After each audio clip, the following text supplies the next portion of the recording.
किस्सा है तीसरे मुगल बादशाह का। बात है 5 सदियों पुरानी। मकाम है उमरकोट, वो मकाम जहां मुगलिया सल्तनत के अजीम बादशाह ने जन्म लिया। वो बादशाह जो कि खुद एक बादशाह की औलाद है, लेकिन बादशाह ऐसा गरीब के बेटे की पैदाइश पर हीरे जवाहरात तो दूर की बात, दान देने को चंद सिक्के भी नहीं हैं।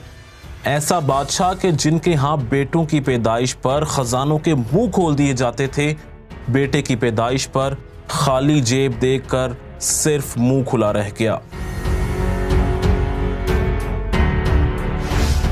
तारीख के सफर के सिलसिले की ये तीसरी किस्त है जिसमें जिक्र होगा तीसरे मुगल बादशाह जलालुद्दीन मोहम्मद अकबर का। आज की इस वीडियो में हम आपको बताएंगे कि सगे चचा ने अकबर को आग के साथ क्यों बांधा, अकबर को अकबरे आजम क्यों कहा जाता है, हिंदू रानी जोधा का अकबर के जवाल में क्या किरदार है। नाजरीन, कहानी कुछ ऐसे है कि मुगल सल्तनत के दूसरे हुक्मरान नसीरुद्दीन हुमायूं ने अपनी जिलावतनी के जमाने में सिंध के तारीखी शहर दादू के कस्बे पाट की औरत हमीदा बानो से शादी की थी, जिसके यहाँ 15 अक्टूबर 1542 को सिंध के कस्बे उमरकोट में एक बेटा पैदा हुआ जिसका नाम अकबर रखा गया। कुछ अरसा बाद हुमायूं ने उमरकोट के राजा के साथ मिलकर सिंध में बाज इलाकों पर कब्जे की नाकाम कोशिश के बाद कंधार जाने का फैसला किया। कोयटा के नजदीक मस्तूंग में उसके भाई मिर्जा अस्करी ने उसे गिरफ्तार करने की कोशिश की तो हुमायूं खुद ईरान भाग गया और शीर खार अकबर को उसके चचा कामरान मिर्जा अपने साथ कंधार ले गया। उसकी इब्तदाई परवरिश हुई। सगे चचा के यहाँ भी अकबर के सर पर मौत के साए मंडलाते रहे। 1545 में उन मुश्किलात में इजाफा उस वक्त हुआ जब कामरान मिर्जा ने हुमायूं से बगावत कर दी। हुमायूं को जब इस बात का पता लगा तो उसने फौज लेकर काबुल का मुहासरा किया तो कामरान मिर्जा, जो कि माजी में अकबर के बाप हुमायूं को हमेशा से मुख्तलिफ साजिशों के तहत तंग करता आया था, उसने इस बार भी कोई कमी नहीं दिखाई और महज 4 साल के अकबर को लकड़ियों को आग लगाकर उसके निहायत करीब बांध दिया, जिसका साफ साफ मतलब था कि अगर किले पर हमला हुआ तो वो अकबर को आग में झोंक देगा। लेकिन इतनी बड़ी मुश्किल को अपने सामने देखकर भी बादशाह हुमायूं बिल्कुल ना घबराया और उसने कंधार और काबुल पर हमला करके न सिर्फ कब्जा कर लिया बल्कि उसे अकबर भी वापस मिल गया, जिसके बाद हुमायूं ने 1555 में उसे पंजाब का गवर्नर नामजद किया और उसकी वली अहदी का भी ऐलान कर दिया गया। अकबर अपने अतालीक फुप्पा बैरम खान के साथ कोह शवालिक में सिकंदर सूरी के ताक़ुब में मसरूफ था कि उसे अपने बाप की मौत की खबर जिला गुरदासपुर के इलाके किला नूर में मिली। बैरम खान ने वहीं ईंटों का एक चबूतरा बनवाकर 14 फरवरी 1556 को अकबर की रस्म तख्त नशीनी अदा की और खुद उसका सरपरस्त बना। उस वक्त अकबर की उम्र सिर्फ और सिर्फ 13 साल थी। अकबर की मुश्किलात तख्त नशीनी के साथ ही शुरू हो गईं। बैरम खान ने अपनी मनमानियां शुरू कर दी। बैरम खान बज़ाहिर तो अकबर का खैर खा बनता था, लेकिन उसकी नीयत में फतूर था, जिसे अकबर ने हैमो बकाल के साथ होने वाली दूसरी पानीपत की जंग में पहचाना। पानीपत की दूसरी जंग, जो कि हैमो बकाल और अकबर के दरमियान थी, जिसमें हैमो की फौज कहीं ज्यादा थी और सिर्फ बादशाह की मौत ही जंग जीतने का बाइस बन सकती थी। सो हैमो की आंख फोड़ दी गई और अकबर जंग जीत गया।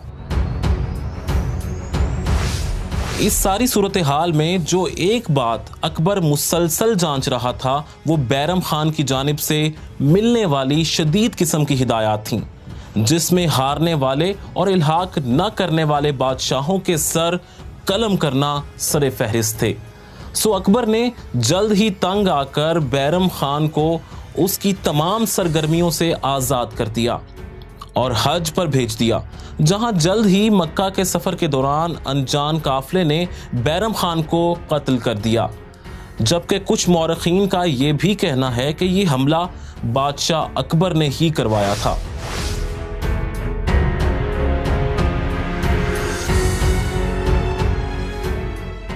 आगाज में अकबर को जिन मुश्किलात का सामना था वो था हाकिम लाहौर अबू अल-माली की बगावत, राजपूतों का मेवाड़, मरोड़बंदी, बीकानेर, जोधपुर और नथभोर के कले राजपूत की कुव्वत का मरकज बनाना।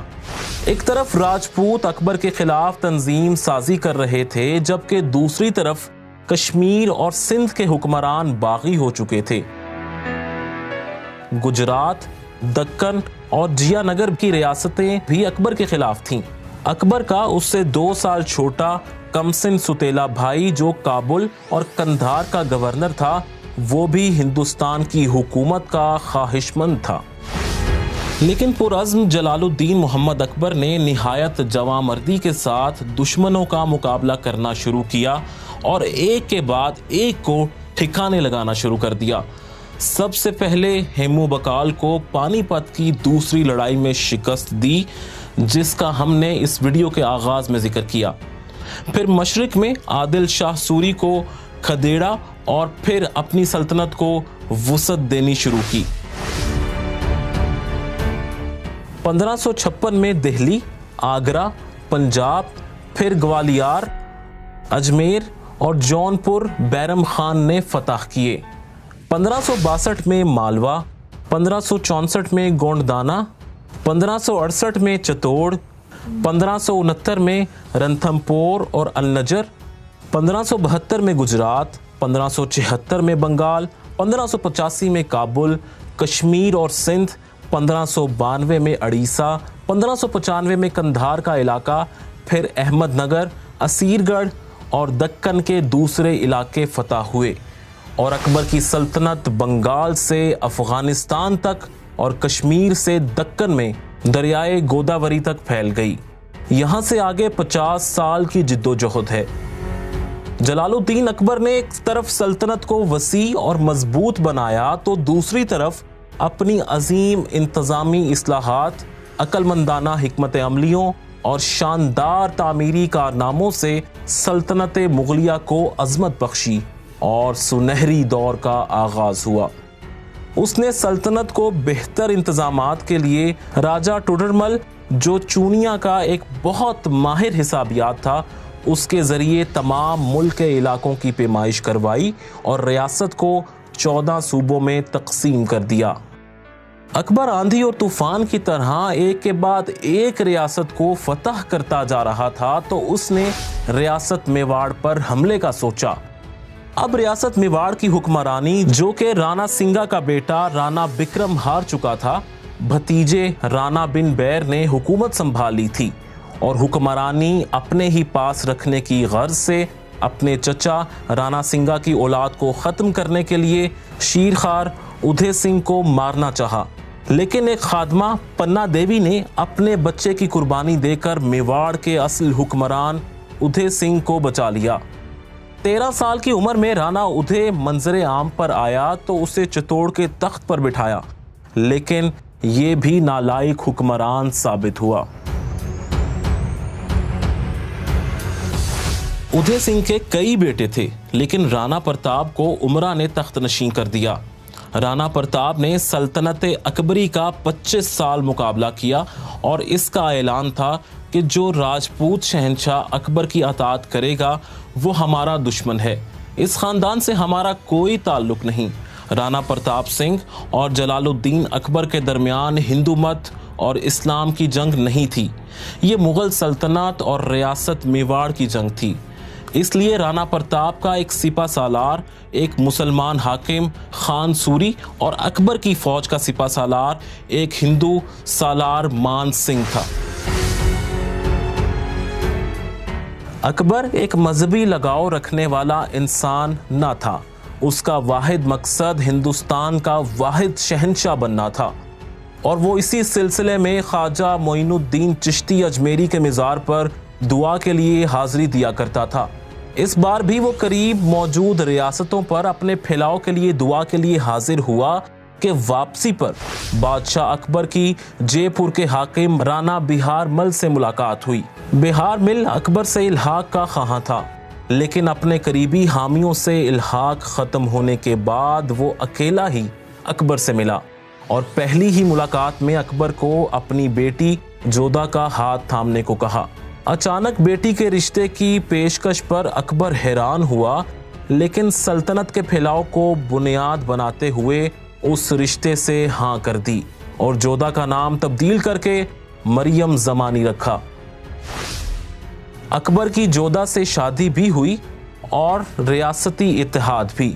इस इत्तेहाद से सल्तनत मुगलिया को राणा मान सिंह और बाद में 4 पुश्तों तक अजीम जर्नैल और दानिशमंद वुज़रा मुयस्सर आए।